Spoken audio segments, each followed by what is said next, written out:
नमस्कार, आपका स्वागत है बाइनोकुलर्स न्यूज में और मैं हूं आपके साथ ऋषि त्यागी। और आज हमारे साथ इंटरव्यू के लिए जुड़ चुके हैं श्री महामंडलेश्वर यति नरसिम्हानंद गिरी जी। नमस्कार सर। हर हर महादेव। हर हर महादेव मेरे बेटे। सर, आज हमारा मुद्दा है भगवत गीता जी। तो सबसे पहला सवाल यह है कि भगवत गीता एक जीवन जीने का मार्ग है जी। तो सबसे पहला सवाल मैं आपसे पूछना चाहूंगा, भगवत गीता जीवन को किस तरह जीना सिखाती है? भगवत गीता जीवन को स्वाभिमान के साथ, संयम के साथ, तप के साथ, दान के साथ, यज्ञ के साथ, जीवन के वास्तविक मूल्यों के साथ, अपने परिवार के साथ, अपने समाज के साथ, अपने लोगों के साथ जीना सिखाती है। मानव की प्रवृत्ति को, दुनिया में जो भी कुछ है, श्रीमद् भगवत गीता उसे 3 रूपों में देखती है: सतोगुण, रजोगुण और तमोगुण। रजोगुण एक गृहस्थ के लिए अति आवश्यक है, तपस्वियों के लिए सतोगुण, और जो लोग तमोगुण में चले जाते हैं वो जीवन जीने के अयोग्य होने लगते हैं।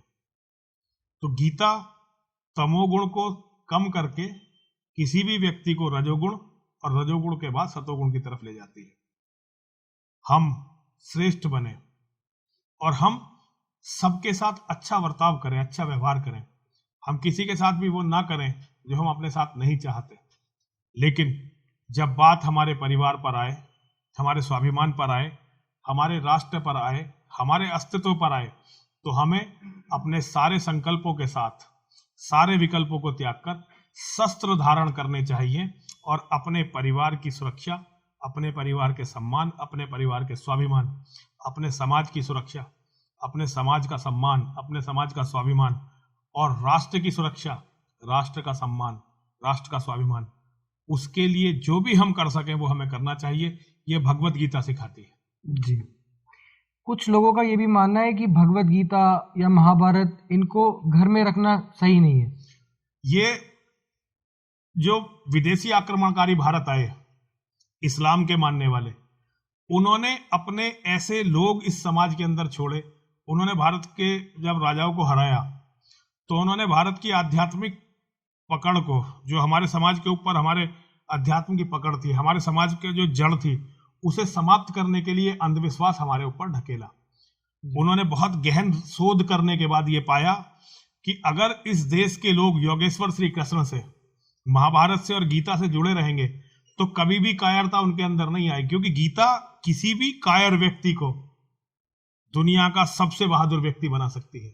गीता के अंदर वो शक्ति है कि अगर कोई भी व्यक्ति गीता को अच्छी तरह से पढ़ ले और अपने किसी गुरु के विजन से नहीं, योगेश्वर श्री कृष्ण के दृष्टिकोण से यदि गीता को पढ़ ले और गीता को समझ ले, तो उस व्यक्ति के मन से मृत्यु का भय निकल जाएगा। उस व्यक्ति के मन से कोई भी लोभ लालच निकल जाएगा और वो व्यक्ति इतना बड़ा योद्धा बनेगा कि उसको पराजित करने की कोई भी कल्पना नहीं कर सकता। गीता में जिनका विश्वास होता है उनको मारा तो जा सकता है, लेकिन उन्हें पराजित नहीं किया जा सकता। पराजित वही लोग होते हैं जिनका गीता में विश्वास नहीं होता। तो गीता को समाज से हटाना ये मुस्लिम आक्रमणकारियों का ध्येय रहा और उसमें दुर्भाग्य हम लोगों का रहा कि वो इसमें सफल रहे। उन्होंने ऐसे मनीषी अपने पैसों के कारण, अपने प्रभाव के कारण, अपने भय के कारण इस समाज में भेजे, जिन्होंने महाभारत के अस्तित्व को नकारा, और जब नकारने में वो सक्षम नहीं हुए, नकारने में उन लोगों ने उनकी नहीं सुनी, तो उन्होंने ये कहना शुरू कर दिया कि भाई महाभारत को घर से हटाओ वरना तुम्हारे घर में झगड़ा करवा देगी, गीता को घर से निकालो वरना तुम्हारे बच्चे पढ़ के से वैरागी बन जाएंगे। जबकि सत्य तो ये है कि अर्जुन जैसा महान योद्धा जब महाभारत के युद्ध में अपने सामने अपने परिवारजनों को, अपने वरिष्ठ जनों को, अपने दादा को, अपने गुरुओं को, अपने मित्रों को, अपने संबंधियों को देखता है तो वो वैराग्य लेने का सोचने लगता है। उस वैरागी हो चुके योद्धा को गीता का ज्ञान देकर भगवान ने इस योग्य बनाया कि दुनिया के सबसे बड़े युद्ध का वो महानायक बना और उसने उस युद्ध को विजय किया। प्रत्येक सनातन का मानने वाला यदि अपने हृदय में गीता को रखता है, गीता का असली अंतिम जो श्लोक है वो यही है, यत्र योगेश्वर है कृष्णो यत्र पार्थो धनुर्धरा तत्र शरीर विजयो भूतिर ध्रुवा नीतिर्मतिर्मम। जहां योगेश्वर श्री कृष्ण हैं और जहां अर्जुन जैसे उनके शिष्य हैं, धनुर्धारी अर्जुन जैसे उनके शिष्य हैं, वहीं विजय रहती है, वहीं ऐश्वर्य रहता है, वहीं नीति रहती है और सारी अलौकिक लौकिक शक्तियां भी वहीं रहती है। ये गीता का अंतिम श्लोक है जिसे हम हर सनातनी को, हर हिंदू को समझना चाहिए जी। अगर आप जीवन के किसी भी संग्राम में, आप कॉलेज के स्टूडेंट हैं, आप पढ़ते हैं, तब आपको गीता पढ़नी चाहिए। आप किसी प्रोफेशन में हैं, आप वहां सफलता चाहते हैं, तो आपको गीता पढ़नी चाहिए। आप व्यापार करते हैं, आपका व्यापार अच्छा चले, उसमें आपको गीता मदद करेगी। गीता एक ऐसी पुस्तक है जिसको पढ़ने से व्यक्ति परिपूर्ण बनता है, संपूर्ण बनता है। हर दुनिया के, मैं कहता हूं कि सनातनियों को तो जरूरी पढ़नी चाहिए, वैसे तो गीता हर दुनिया के हर व्यक्ति के लिए पढ़नी जरूरी है। और देखिए, गीता का प्रादुर्भाव जो हुआ आज से लगभग 5170 साल पहले हुआ लगभग। उसके बाद जितने भी धर्म से संबंधित ग्रंथ लिखे गए, उनमें सबको आपको गीता की स्पष्ट छाप मिलेगी। तो गीता के प्रभाव को स्वीकार करना और हर घर तक महाभारत और गीता पहुंचाना, ताकि हिंदू दोबारा से विश्व विजेता बने, विश्व गुरु बने, ये मेरा संकल्प है और मैं इसी में लगा रहता हूं। पर सरकार, जो पिछली सरकार थी, उसका ये भी कहना था कि एक तरीके से ये सब चीजें काल्पनिक है। उन्होंने तो श्री राम को भी काल्पनिक बताया था। देखिए, पिछली सरकारें जो थी वो एक विदेशी महिला के मार्गदर्शन में काम करती थी और विदेशी महिला अपनी थ्योरियां जो है हिंदुओं पर थोप रही थी। लेकिन सरकारें कोई भी हो, गीता का प्रचार प्रसार करना सरकारों का काम नहीं है। गीता का प्रचार प्रसार जो है देश के धर्म गुरुओं का काम है। जो लोग धर्म गुरु हैं उनका काम है, जो हमारे समाज के प्रबुद्ध जन हैं उनका काम है, और हमारे सबके माता पिता जी। का कर्तव्य है कि वो अपने बच्चों को गीता से, जैसे अब हम हैं, हम अपने बच्चों को बताएं, तुम्हें बताएं, तुम अपने बच्चों को बताओ कि गीता की क्या महत्ता है, महाभारत की क्या महत्ता है, रामायण की क्या महत्ता है। अगर हम अपने सनातन धर्म से 3 महापुरुषों को निकाल दें, मर्यादा पुरुषोत्तम भगवान श्री राम, योगेश्वर श्री कृष्ण और बाबा परशुराम, हम इन 3 महापुरुषों को निकाल दें, तो सनातन के पास रही क्या, कितना रह जाएगा। जी। हालांकि सनातन एक बहुत समृद्ध परंपरा है, फिर भी बहुत कुछ रह जाएगा। लेकिन वो जो कुछ भी है इन्हीं 3 परम आत्माओं से अनुप्राणित है। जी। इन्हीं के आदर्शों पर जो है सनातन की नींव टिकी हुई है। हमारे यहाँ कहा जाता है, महाजनो येन गते से पंथा, जिस रास्ते पर हमारे महापुरुष गए हैं उसी रास्ते पर हमें चलना चाहिए। और हमारे सबसे बड़े महापुरुष ये तीनों ही हैं। चाहे इसके बाद आचार्य चाणक्य को ले लीजिए, चाहे आचार्य शंकर को ले लीजिए, चाहे वीर सावरकर को ले लीजिए, जो भी फिर बढ़ा आगे, उसने इन 3 महापुरुषों के पथ का ही अनुसरण किया, तभी वो आगे बढ़ा।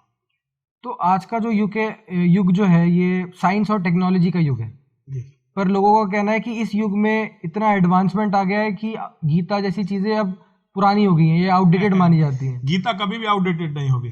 गीता के सिद्धांत कभी भी आउटडेटेड नहीं होंगे। दुनिया का हर ज्ञान विज्ञान गीता के आधार पर ही कायम होगा। गीता कभी भी जो है पुरानी नहीं हो सकती। गीता चिर नवीन है। बड़े बड़े वैज्ञानिकों ने गीता से पढ़कर अपने आविष्कारों को परिष्कृत किया है, अपने दिमाग को परिष्कृत किया है, अपने मस्तिष्क को सुधारा है। गीता को केवल ये कुछ लोग गीता के अस्तित्व को नकारना चाहते हैं। ये वो लोग हैं जो अंधेरों के पुजारी हैं, ये वो लोग हैं जो काली शक्तियों को मानने वाले हैं, जो शैतान के उपासक हैं, ये वो लोग हैं। तो ये लोग गीता के अस्तित्व को नकारना चाहते हैं, लेकिन ये गीता के अस्तित्व को नकार नहीं पाएंगे।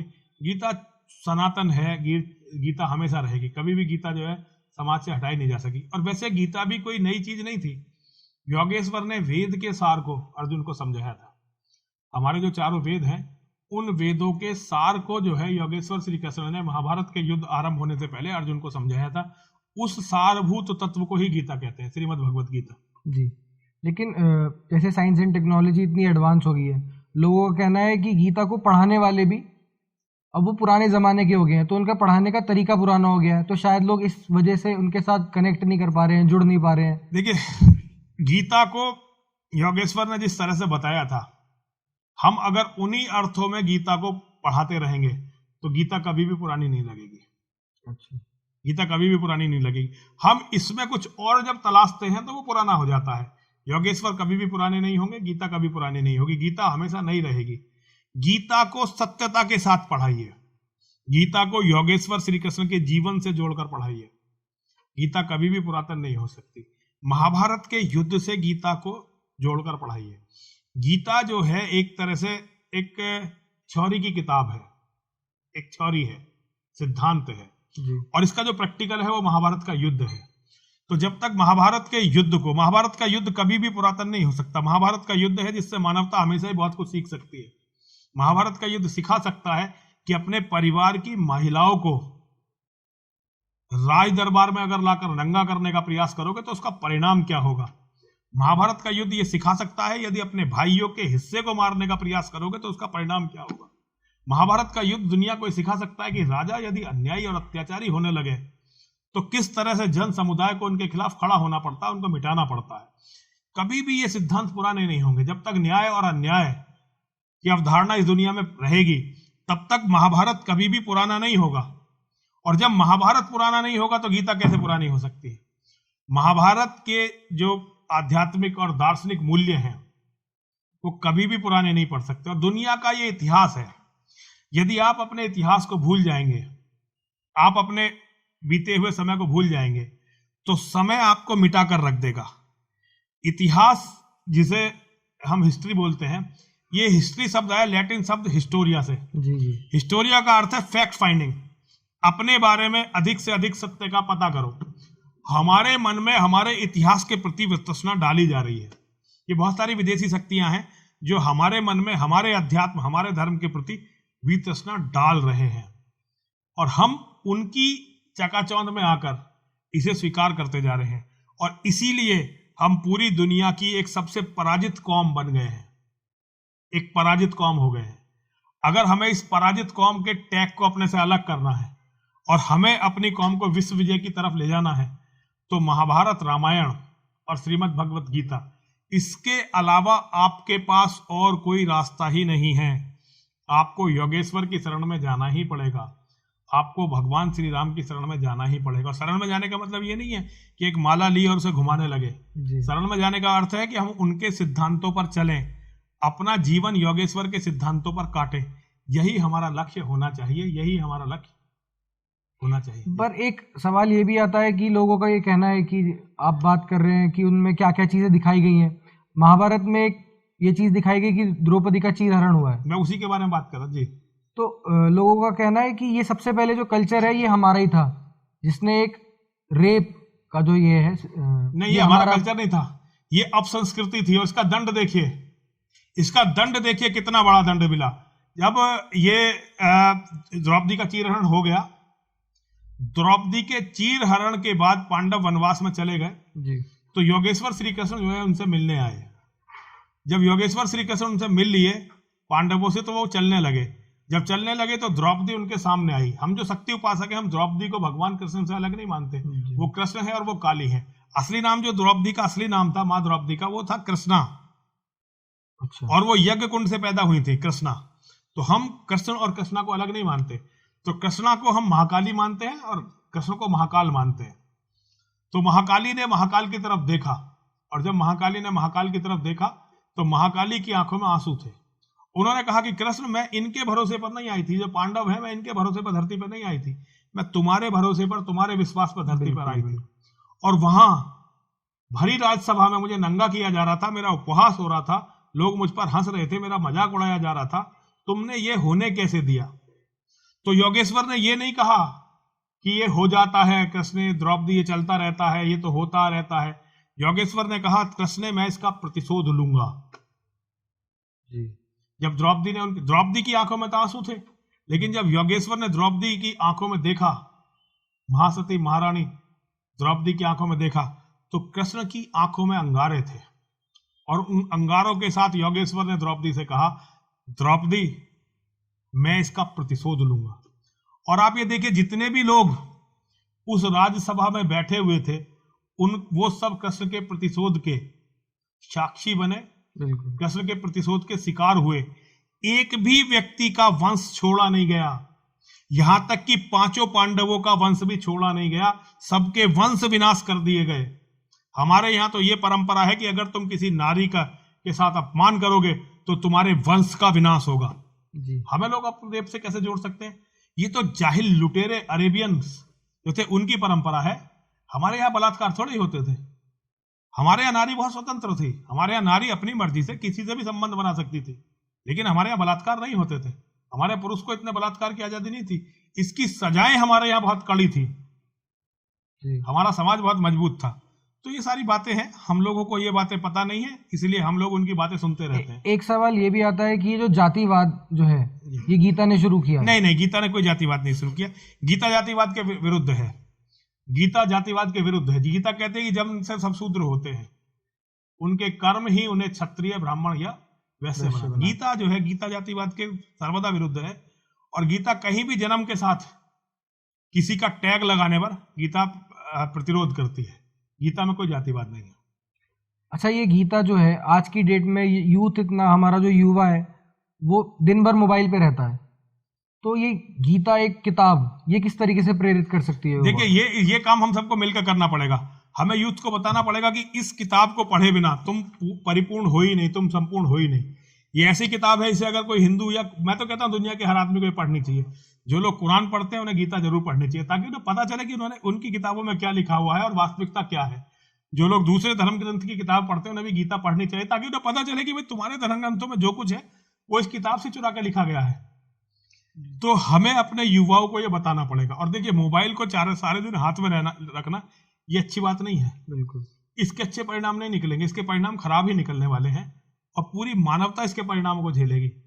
अब हमें इस पे अपने बच्चों के लिए समय तय करना चाहिए कि भाई इतने समय मोबाइल पर रहोगे, किताबों से दोस्ती रखो और शारीरिक रूप से सक्षम बनो। ये मोबाइल हमारे बच्चों को शारीरिक रूप से अक्षम बना रहा है, मानसिक रूप से विकलांग बना रहा है। तो हमें थोड़ा सा जरा इस पर ध्यान देना पड़ेगा। बिल्कुल। अगला सवाल ये आता है कि ऐसा माना जाता है कि जो इंसान का सबसे बड़ा भय है मौत का, जी, मृत्यु का जो भय है वो खत्म हो जाएगा गीता पढ़ के खत्म हो जाएगा। वो किस प्रकार? देखिए, गीता का तो सिद्धांत जो है, गीता का सिद्धांत है वासांसी जीर्णानि यथा विहाय नवानि गृह्णाति नरो प्राणी तथा शरीराणि विहा जीर्णान्यानि संयाति नवानि देहि। जिस प्रकार कोई मनुष्य अपने पुराने वस्त्रों को त्याग कर नए वस्त्रों को धारण करता है, उसी तरह जीवात्मा अपने पुराने और जीर्ण शीर्ण शरीरों को त्याग कर नए शरीर को धारण करती है। निर्भय स्वागत करो मृत्यु का, मृत्यु है विश्राम स्थल, जीव जहां से फिर चलता है धारण कर नव जीवन संबल। मृत्यु एक सरिता है, श्रम से कातर जीव नहाकर फिर नूतन धारण करता है काया रूपी वस्त्र बहाकर, काया रूपी वस्त्र बहाकर। जो लोग गीता का नित्य पाठ करते हैं उनकी समझ में ये बात आ जाती है कि दो चीजें हैं, एक मेरा ये शरीर है और एक इस शरीर की जो मालिक है, जो इस शरीर की स्वामिनी है, वो एक जीवात्मा है जी। ये शरीर मुझे हर बार नया मिलता है, लेकिन जीवात्मा शाश्वत है, वो हमेशा रहती है। जब ये शरीर नहीं रहेगा तो जीवात्मा तब भी रहेगी। जब ये शरीर नहीं था जीवात्मा तब भी थी, अब इस शरीर में है। ये शरीर का आत्मा और परमात्मा का जो विज्ञान है, ये गीता की सबसे बड़ी देन है। इस विज्ञान को समझने के बाद आदमी ये अच्छी तरह समझ जाता है कि तेरा कुछ भी नहीं होने वाला है, कोई भी ना तेरा कुछ बिगाड़ सकता है ना कोई तेरा बना सकता है। केवल तेरे कर्म जी, केवल तेरे अपने कर्म तेरे भविष्य को तय करेंगे। और आज जो मैं कर्म कर रहा हूं ये मेरे भूतकाल के जी, पापों का या पुण्य कर्मों का प्रतिफल है जो मेरा आज है, और मेरा कल मेरे आज के कर्मों से बनने वाला है।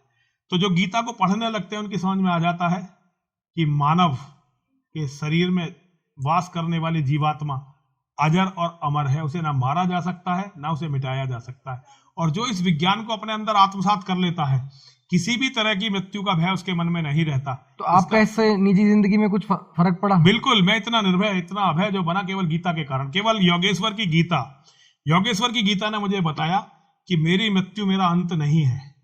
मेरी मृत्यु मेरे जीवन की यात्रा का केवल एक पड़ाव है।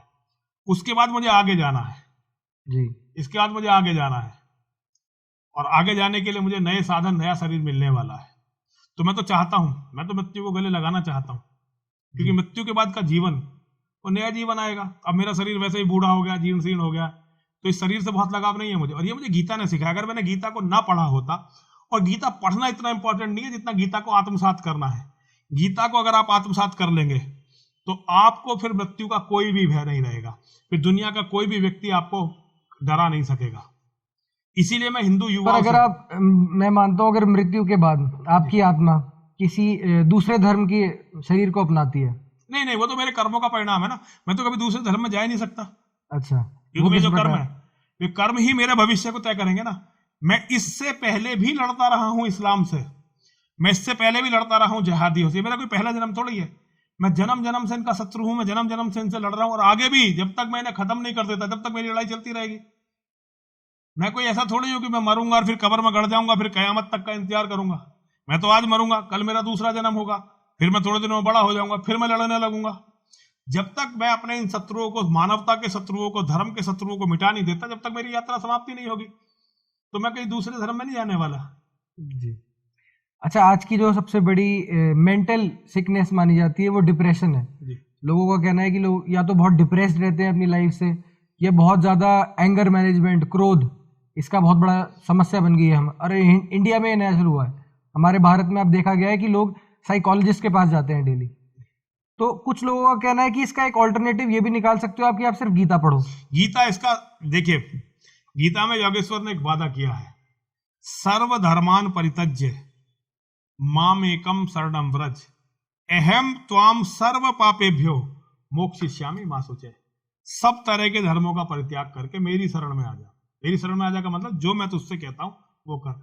यदि तू उस तरह का आचरण करेगा तो मैं तुझे तेरे सारे पापों से मुक्त करवा के तुझे मोक्ष प्रदान करूंगा। तो ये तो हर धर्म की बुक आपको कहती है, तो वो गीता की नकल ही तो है। अच्छा। इसमें ये देखिए, पहले कौन सी किताब लिखी गई? गीता। पहले गीता लिखी गई ना, बाकी तो कुरान कितने दिन पुरानी? 1400 साल पुरानी। बाइबल कितने साल पुरानी? 2000 साल पुरानी, 2100 साल पुरानी। तो ये किताब, पहली किताब जो थी वो गीता थी। ये तो मैं तो ये बता ही रहा हूँ, गीता की नकल पे ये किताबें लिखी गई हैं। ये तो क्या करा है कि जो ये इस्लाम के जिहादी भारत में आते थे, ये भारत के सारे विश्वविद्यालय और सारे पुस्तकालय इन्होंने जला दिए। अगर हमारे पास वो पुल होते, अगर हमारे पे हम ये पता कर पाते कि भाई ज्ञान को, कौन से पुल यहाँ ज्ञान को अरब से और हिंदुस्तान को जोड़ते, तो पता चलता कि अरब में जो मंदिर था, वो जो पहले इन्होंने तोड़ा, वो हमारा ही मंदिर था। बिल्कुल। हर जगह हमारा ही ज्ञान था। हमारी किताबों की नकल करके जो है कुरान लिखी गई, बाइबल लिखी गई, और जितनी भी किताबें वो लिखी गई। तो पहले जो थी वो गीता थी। गीता की जो नकल है वही तो उन्होंने नकल की, उन्होंने टिपाई तो है। वो अच्छे स्टूडेंट नहीं थे ना, उनका ओरिजिनल आइडिया नहीं था, तो उन्होंने जहां ओरिजिनल आइडिया मिला वहां से टेप लिया। तो वो सब यही वादा कर, लेकिन गीता से परिपूर्ण है। पर लोगों का कहना है कि इसकी सोर्स नहीं मिलती है हमें कभी भी, मतलब हम ये प्रूफ नहीं कर सकते साइंटिफिकली कि सबसे पहला ये हमारा था। नहीं, कैसे नहीं कर सकते? गीता 5200 साल पुरानी, साइंटिफिक प्रूफ है, गीता 5200 साल पुरानी है। गीता के ऐसे तो लिपियां हैं, गीता 5200 साल पुरानी से भी पुरानी है, क्योंकि गीता अपने आप में कुछ नहीं है। गीता तो वेद का सारभूत तत्व है, ठीक है ना। ये 5200 साल पुरानी, इस्लाम 1400 साल पुराना, ईसाईयत 1900 साल पुरानी, 2000 साल पुरानी। तो हम कैसे नहीं कर सकते? देखो ना, पहले क्या लिखा गया था? पहले कुरान लिखी गई है, पहले बाइबल लिखी गई है, पहले गीता लिखी गई। जो पहले लिखी गई है वो ओरिजिनल है जी। भाई। कोई योगेश्वर श्री कृष्ण ऐसा तो सोच के नहीं लिख सकते ना कि भाई आज के जो है 3-3,500 साल बाद एक मोहम्मद पैदा होगा, वो एक कुरान नाम की किताब लिखेगा, उसमें ये लिखा जाएगा, तो चलो पहले ही में से टीप लो जी। ये नहीं हो सकता ना। जो किताब पहले योगेश्वर ने लिख दी, उसमें से टीप के किताबें लिखी गई हैं। चोरी तो मतलब चोरी तो उसी में से होगा जो कहीं कुछ है। आपके पास 100 रुपए होंगे तभी तो मैं चुरा पाऊंगा। बिल्कुल। अब ऐसे थोड़ी कि भाई नहीं, आज से अब जो ये ऋषि है, जब ये 80 साल का होगा तो इसके खाते में 100 करोड़ रुपए होंगे, मैं उन 100 करोड़ रुपए में से 50 रुपए निकाल लेता हूं, ऐसा थोड़ी होगा। जी। चुराऊंगा तो मैं उसी में से जो तुम्हारी जेब में आज है। बिल्कुल। जो उस समय था उसमें से चुराया गया, इसलिए गीता से चुराया गया। गीता ने कहीं से नहीं चुराया, गीता में से चुराया गया। एक नई खबर आ रही है सुनने के लिए कि एजुकेशन सिस्टम में, हमारे स्कूली सिस्टम में, पढ़ाई में गीता को एक ऑप्शनल सब्जेक्ट बनाया गया है। कुछ लोग इसका विरोध इस तरीके से करते हैं कि इसको एक ऑप्शनल की बजाय परमानेंट सब्जेक्ट होना चाहिए। बिल्कुल। मैं कुछ भी लोग ये कहते हैं कि नहीं, हम सेकुलर कंट्री हैं, हम एक किसी भी धर्म को क्यों प्रमोट कर रहे हैं स्कूल में। नहीं, ये धर्म नहीं है, गीता तो जीने का एक, देखिए गीता तो मानवता का धर्म है। गीता को सनातन धर्म की अमूल्य थाती गीता है, लेकिन हम गीता को सनातन धर्म का बंधक नहीं बना सकते। दुनिया के हर मानव को गीता पढ़नी चाहिए। यहूदियों ने अपने बचाव का रास्ता गीता से ढूंढा, उन्होंने गीता से पे चल के जो है, गीता के सिद्धांतों को फॉलो करके, योगेश्वर के सिद्धांतों को फॉलो करके ही उन्होंने अपना अस्तित्व बचाया और इजराइल देश बनाया। तो गीता, अच्छा, फिर दुनिया के जो टॉप मैनेजमेंट कॉलेज हैं, आप उनमें जब देखेंगे तो आपको पता चलेगा गीता कहीं ना कहीं उनके पाठ्यक्रम में कुछ ना कुछ गीता का भाव जरूर होता है। बहुत सारे सिद्धांत गीता से ले लिए गए। अब वो ये मानते नहीं कि गीता से सिद्धांत है, लेकिन जब आप पढ़ोगे पता चलेगा ये तो गीता में लिखा हुआ था भाई। अब वो मान ही नहीं रहे कि गीता में से लिया है। वो कह रहे नहीं जी, ये तो हमने अपने आप ही डिस्कवर कर लिया। दुनिया में कुछ भी चीज आप नहीं बनाते, आप कोई भी चीज बनाते नहीं, आप केवल खोजते हैं जी। अणु परमाणु ऐसा थोड़ी है किसी ने अणु परमाणु बना दिए, बिल्कुल, वो तो बने हुए थे, सिद्धांत केवल खोजे गए हैं जी, ठीक है ना। तो ऐसे गीता शाश्वत है और गीता को तो सभी को पढ़ना चाहिए, खास तौर से जो हिंदू नहीं है उसे तो गीता को जरूर पढ़ना चाहिए। गीता को केवल हिंदुओं के धर्म से जोड़ना ये मैं ठीक नहीं मानता। हिंदू धर्म की तो अमूल्य थाती है गीता, लेकिन गीता को हर गैर हिंदू को तो जरूर ही पढ़ना चाहिए, तो पता तो चले। पर ये गैर हिंदुओं का ये मानना है कि हम पर एक तरीके से थोपा जा रहा है। नहीं, वो सबका मानना नहीं है। कुछ कूड़ मगज हैं, कुछ कमजोर दिमाग के लोग हैं जो ये मानते हैं कि उनकी जो एक घटिया सी टुच्ची सी किताब है वही दुनिया की सारी समस्याओं का हल है, ठीक है ना। तो वो कहते हैं भाई हम तो इसी को पढ़ेंगे, कुछ और नहीं पढ़ेंगे। तो उन कूड़ मगजों को छोड़ो। नहीं, उनका ये कहना है कि अगर आपको अपनी किताब लगानी है तो फिर हमारी किताब भी हाँ, तो मैं तो चाहता हूँ उनकी किताब पढ़ें सारे। मैं तो हिंदुओं से कहता हूँ अनिवार्य होनी चाहिए, कुरान पढ़ना तो इस देश में अनिवार्य होना चाहिए। कुरान, हदीस और मोहम्मद का इतिहास तो सबको पढ़ना चाहिए भाई। मैं तो चाहता हूँ सरकार इसे अनिवार्य कर दे, ताकि दुनिया को पता तो चले किस गंदगी को जो है हमारे ऊपर थोपा गया है। दुनिया को पता तो चले बलात्कार कहां से शुरू हुए, दुनिया को पता तो चले कि इस्लाम औरतों के साथ करता क्या है, दुनिया को पता तो चले कि लाशों से बलात्कार करने की जो ये सिस्टम दुनिया में बना ये आया कहां से। दुनिया को पता तो चले कि एक एक महिला के साथ 50-50 लोग बलात्कार करते हैं, ये रिवाज पड़े कहां से। ये दुनिया को पता चलना चाहिए। दुनिया को पता तो चलना चाहिए कि धर्म के नाम पर महिलाओं का व्यापार कैसा होता रहा। दुनिया को पता तो चलना चाहिए कि कैसे लोग थे जो दूसरों के मठ मंदिरों को तोड़ देते थे। दुनिया को पता तो चलना चाहिए कि बच्चों को मारने की परंपराएं कहां से आई हैं। ये दुनिया को पता तो चले। मैं तो चाहता हूं कुरान हदीस पढ़ाई जाए, अनिवार्य होनी चाहिए। आप कहें तो मैं मोदी जी से मांग करता हूं जी, बिल्कुल, इसे पाठ्यक्रम में लगा दो ताकि ये गंदगी सार्वजनिक हो, पता तो चले। अभी तो ऋषि को पता ही नहीं, अभी तो ऋषि त्यागी को ये पता ही नहीं कि कुरान उसके बारे में क्या कहती है, जबकि कुरान में तुम्हारे बारे में स्पष्ट लिखा हुआ है कि एक दिन तुम्हारा गर्दन काटनी है, तुम्हारे घर की औरतों को जो है बाजार में बेचना है, तुम्हारे मठ मंदिरों को तोड़ना है। ये तुम्हें पता ही नहीं है, ये बच्चों को पता ही नहीं है। पता होनी चाहिए भाई, उन्हें पता होनी चाहिए कि गीता क्या कहती है और कुरान क्या कहती है, तभी तो कंपेयर करेंगे। अगर वो कंपेयर ही नहीं कर रहे तो उन्हें पता क्या चलेगा कि अच्छाई क्या है बुराई क्या है।